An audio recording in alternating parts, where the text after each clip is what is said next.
পঞ্চগড়ে সমতল জমির চা বাগানে চাষ হচ্ছে হাড়িভাঙ্গা, আম্রপালি সহ নানা জাতের আম।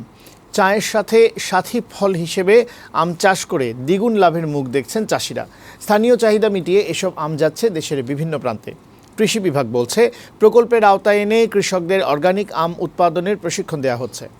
পঞ্চগড় সংবাদদাতার পাঠানো তথ্যচিত্রে লামিয়া আক্তারের প্রতিবেদন।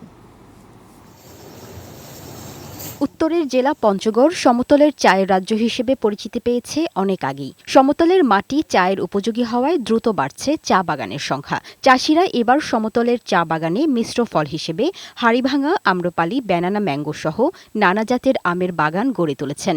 আর এসব আম উৎপাদিত হচ্ছে জৈব বালাইনাশক ব্যবহার করে অর্গানিক উপায়ে। জেলায় আম বাণিজ্যকে কেন্দ্র করে তৈরি হয়েছে উদ্যোক্তা। নানা উপায়ে ভোক্তা পর্যায়ে আম সরবরাহ করছে বেশ কিছু প্রতিষ্ঠান। আমরা কৃষকদেরকে ট্রেনিং করানোর ফলে কৃষকরা ভালো জৈব বালাইনাশক ব্যবহার করে একটা ভালো ফল তারা পাচ্ছে। দুইটা ফসল একসাথে করার কারণে মানুষের ভাগ্যে অর্থনৈতিকভাবেও একটা পরিবর্তন আনা সম্ভব হয়েছে।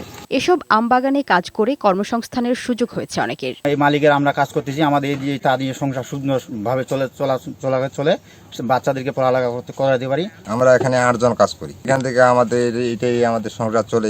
কৃষকদের প্রকল্পের আওতায় এনে বিষমুক্ত আম উৎপাদনে প্রশিক্ষণ দেওয়া হচ্ছে বলে জানিয়েছে কৃষি বিভাগ। কৃষি সম্প্রসারণ বিভাগের পক্ষ থেকে পার্টনার প্রকল্পের আওতায় এই সমস্ত চাষিদের, উদ্যোক্তাদের আমরা প্রশিক্ষণের মাধ্যমে বিষমুক্ত আম চাষে উদ্বুদ্ধ করতেছি এবং আগামীতে চাষিরা আরও এই আম চাষ এগিয়ে নিয়ে যাবে বলে আমার বিশ্বাস। সমতলের চা বাগানে মিশ্র ফলের বাগান হিসেবে আমের চাষ আরও বাড়ানো গেলে চাষিরা আর্থিকভাবে দ্বিগুণ লাভবান হবেন বলে মনে করছেন সংশ্লিষ্টরা। ডেস্ক রিপোর্ট, বৈশাখী সংবাদ।